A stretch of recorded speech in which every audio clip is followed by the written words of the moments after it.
Hello friends, मैं गिरीश गोयल आपको मेरी एजुकेशनल चैनल गोयल एकेडमी में आपका स्वागत करता हूँ। मैं स्टैंडर्ड 11 का सब बोर्ड का अकाउंट्स के लेक्चर का वीडियो करता हूँ।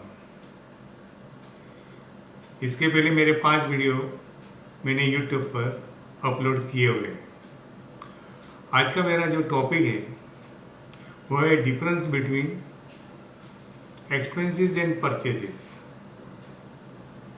बहुत सी बुक में और बहुत से वीडियो में इस तरह से समझाया जाता है कि परचेजेस वो एक्सपेंसेस है, लेकिन डबल एंट्री बुक कीपिंग के रूल्स रेगुलेशन के अंतर्गत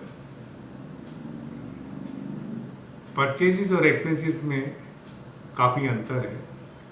हालांकि दोनों डेबिट साइड की एंट्री है, लेकिन उसमें जो technical double entry book keeping के रूल्स के हिसाब से क्या क्या अंतर है, क्या डिफरेंस है, वो मैं अभी आपको बताऊंगा। सबसे पहला जो डिफरेंस है वो है डेफिनेशन का, मतलब कि एक्सपेंसेस की का मतलब क्या है और परचेजेस का मतलब क्या है। ये पॉइंट 1 है, वो जो इस प्रकार है। एक्सपेंसेस की डेफिनेशन इस तरह है: amount spend during the year for the firm to get the benefit of the various services from the respective service providers. इसका मतलब ये होता है कि जब भी कोई फर्म का मालिक, प्रोप्राइटर, दूसरे सर्विस प्रोवाइडर से उसकी बेनिफिट के लिए जो खर्च करता है उसको एक्सपेंसेस कहा जाता है।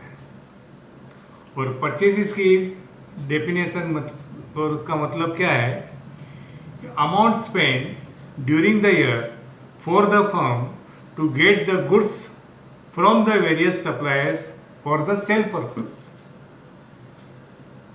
मतलब जो पैसा प्रोप्राइटर सामान खरीदने के लिए करता है और वो सामान बेचने के पर्पस के लिए होता है, उसको परचेजेस कहा जाता है। अभी एक्सपेंसेस के कुछ एग्जाम्पल इस तरह है कि इलेक्ट्रिसिटी चार्जेस अलग अलग कंपनियां प्रोवाइड करती है, तो उसका बिल भरना पड़ता है, तो वो एक खर्च का प्रकार है। उसी तरह से कन्वेंस चार्जेस, मतलब ट्रेन भाड़ा है, रिक्शा भाड़ा है या फ्लैट का भाड़ा है, वो कन्वेंस चार्जेस, वो भी खर्च की कैटेगरी में है। फिर जो प्रोप्राइटर है अपना कारोबार चलाने के लिए कुछ बिल बुक, इनवॉइस बुक वगैरह, प्रिंटिंग का जो खर्च करता है, वो प्रिंटिंग स्टेशनरी भी एक प्रकार है खर्च का। और दुकान का या तो सामान का वो इंश्योरेंस करता है, तो इंश्योरेंस प्रीमियम जो प्रोप्राइटर खर्च करता है उसको भी एक्सपेंसेस में गिना जाता है। फिर कुरियर सर्विस है, वाटर चार्जेस है, वगैरह वगैरह। तो ये सब खर्च के एग्जाम्पल है। और परचेसेस के एग्जाम्पल में क्या है कि यदि कोई मैन्युफैक्चरिंग यूनिट है और वो रॉ मटेरियल के लिए खर्च करता है गुड्स के स्वरूप में, तो वो रॉ मटेरियल गुड्स में आएगा। और फिनिश गुड कौन बहुत से यूनिट ऐसे हैं प्रोप्राइटर जो तैयार सामान लेते हैं और तैयार सामान ही वापस कस्टमर को बेचते हैं। तो इस तरह से रॉ मटेरियल गुड्स और फिनिश गुड्स ये परचेजेस के एग्जाम्पल है। तो तीसरा जो एग्जाम्पल है डिफरेंस का, वो है पोस्टिंग ऑफ एंट्री। एक्सपेंसेस की जो भी एंट्री होती है वो प्रॉफिट एंड लॉस अकाउंट में डेबिट साइड होती है, और परचेजेस की जो भी एंट्री होती है वो ट्रेडिंग अकाउंट में डेबिट साइड होती है। 4 नंबर का डिफरेंस ये है रूल एक्सपेंसेस के लिए नॉमिनल अकाउंट का रूल एप्लीकेबल होता है और परचेजेस के लिए रियल अकाउंट का रूल एप्लीकेबल होता है।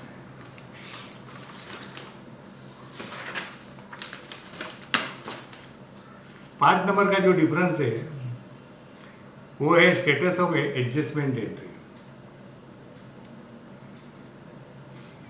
बहुत से एक्सपेंसेस में जब ईयर एंडिंग होता है, समझो कि 31 मार्च 2019, उस दौरान क्या होता है कि बहुत से खर्च तो हो जाते हैं लेकिन उसका भुगतान मतलब उसका पेमेंट बाद में होता है। मतलब कि 31 मार्च के बाद जो दूसरा नया अकाउंटिंग ईयर चालू होता है तब वो खर्च का पेमेंट होता है। तो उसको क्या बोलते हैं कि खर्च तो हो गया लेकिन पेमेंट नहीं हुआ, इसलिए उसको इंग्लिश में आउटस्टैंडिंग एक्सपेंसेस बोलते हैं। तो उसके एग्जाम्पल है outstanding salaries, outstanding electric charges. ये एक्सपेंसेस में इस तरह से एंट्री होती है। जो एंट्री, ध्यान से सुनो, ये जो भी एंट्री है ना वो ट्रायल बैलेंस के बाद में एडजस्टमेंट में बैलेंस शीट प्रिपेयर करने के लिए दी जाती है। इसलिए इसका जो स्टेटस है, स्टेटस में से एडजस्टमेंट एंट्री है। ये adjustment entry balance sheet trial balance के बाद होती है, इसलिए ये इसका डिफरेंस है। और परचेजेस में क्या है, एडजस्टमेंट एंट्री में देखिए परचेजेस में एडजस्टमेंट एंट्री नहीं होती है। मतलब परचेजेस में क्या होता है कि जो एक ही एडजस्टमेंट एंट्री होती है उसको दो तरह से समझा जाता है। एक तो उसको बोलते हैं परचेजेस रिटर्न और दूसरा उसको बोलते हैं रिटर्न आउटवर्ड। लेकिन ये जो एंट्री है परचेजेस रिटर्न या तो रिटर्न आउटवर्ड, वो ट्रायल बैलेंस में अपीयर होती है और परचेजेस का जो टोटल अमाउंट रहता है डेबिट साइड में ट्रेडिंग अकाउंट में, उसमें से उसको डिडक्ट किया जाता है, उसमें से उसको लेस किया जाता है। इसलिए बराबर फर्क समझिए कि जो एडजस्टमेंट एंट्री है वो ट्रायल बैलेंस की बाद में होती है, वो एक्सपेंसेस में अपीयर होती है। लेकिन परचेजेस में जो एडजस्टमेंट एंट्री है परचेज रिटर्न या तो रिटर्न आउटवर्ड, वो ट्रायल बैलेंस में अपीयर है। ये दो बेसिक डिफरेंस है एडजस्टमेंट एंट्री का, परचेजेस और एक्सपेंसेस में। और छठा जो डिफरेंस है एप्लीकेबल ऑफ टैक्स। आपको जीएसटी के बारे में मालूम है, जीएसटी का मतलब है गुड्स एंड सर्विस टैक्स। तो जब प्रोप्राइटर अलग अलग सर्विस प्रोवाइडर से जब भी वो अपना सर्विस लेता है और उसका पेमेंट करता है, तो जो सर्विस प्रोवाइडर है ना वो प्रोप्राइटर को जो बिल देता है ना उसके अंदर वो goods and service tax applicable करता है।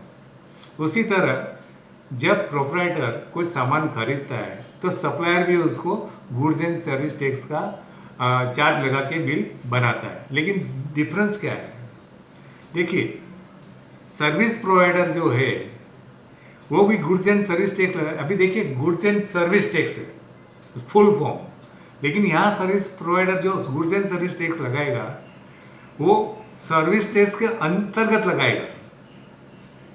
जबकि परचेजेस में जब सप्लायर बिल देता है प्रोप्राइटर को तो वो भी गुड्स एंड सर्विस टैक्स लगाएगा, लेकिन उसका जो कैटेगरी है वो गुड्स टैक्स है। तो ये बेसिक डिफरेंस है ये एप्लीकेबल ऑफ टैक्स का। तो ये जो 6 मेन डिफरेंस है वो आपको क्लियर, आपको फर्क मालूम पड़ जाएगा डिफरेंस क्या है परचेजेस और एक्सपेंसेस में। इसलिए मेरा आप सबको रिक्वेस्ट है कि आप जब परचेजेस की जब एंट्री समझिए तो वो रियल अकाउंट के हिसाब से ट्रेडिंग अकाउंट में आती है, उस तरह से उसका रूल एप्लीकेबल कीजिए। और एक्सपेंस के लिए उसका जो रूल है नॉमिनल अकाउंट है वो प्रॉफिट एंड लॉस अकाउंट में डेबिट साइड आती है। अभी इधर कंफ्यूजन क्या होता है कि परचेजेस भी डेबिट साइड आता है, एक्सपेंसेस भी डेबिट साइड आता है। तो स्टूडेंट जब भी एंट्री करेगा तो उसका सम जब वो सॉल्व करेगा प्रॉब्लम तो उसमें मिस्टेक नहीं आएगी। लेकिन ये समझना जरूरी है टेक्निकली। हालांकि एक्सपेंसेस और परचेज दोनों एक ही परिवार के, डेबिट परिवार के हैं, लेकिन वो सगे भाई नहीं है, चचेरे भाई। आप जरा ये इतना समझ लीजिए। और अब मेरा दूसरा जो लेक्चर है वो आय और खरीद का लेक्चर है। उसमें मैं आपको इनकम और सेल के बीच में क्या डिफरेंस है वो आपको मैं समझाऊंगा। और फ्रेंड, मैं आपको ये जो भी लेक्चर देता हूँ वो स्टैंडर्ड 11 के पूरा पोर्शन में कवर करता हूँ, और ये जनवरी 2021 तक मैं रिवीजन के साथ ये पूरा पोर्शन में कवर करूँगा। और ये मेरा जो भी लेक्चर है वो मैं दूसरे लेक्चरर की या तो प्रोफेसर की तरह मैं नहीं देता हूँ। ये जो लेक्चर जो मैं देता हूँ उसमें मैं प्रैक्टिकल एग्जाम्पल देता हूँ। इसलिए यदि कोई व्यक्ति अकाउंट सीखने का इंटरेस्ट रखता है और मेरे सब लेक्चर ध्यान से सुनेंगे और उसका प्रैक्टिस करेंगे तो उसको सिर्फ 3 महीने में वो एक असिस्टेंट अकाउंटेंट का उसको पार्ट टाइम या फुल टाइम जॉब मिल सकता है। तो ये मेरा आपके रिक्वेस्ट है कि मेरे जितने भी लेक्चर है वो आप पहले से अंत तक जरूर देखिए, और सब लेक्चर का लिंक एक दूसरे के साथ जुड़ा हुआ है, इसलिए मेरे जितने भी लेक्चर है वो आप शुरू से अंत तक देख सकते हैं। और यदि आपको मेरा वीडियो का ये लेक्चर पसंद आया है तो मेरी चैनल को सब्सक्राइब कीजिए, लाइक कीजिए और आपके फ्रेंड रिश्तेदार में उसको शेयर कीजिए।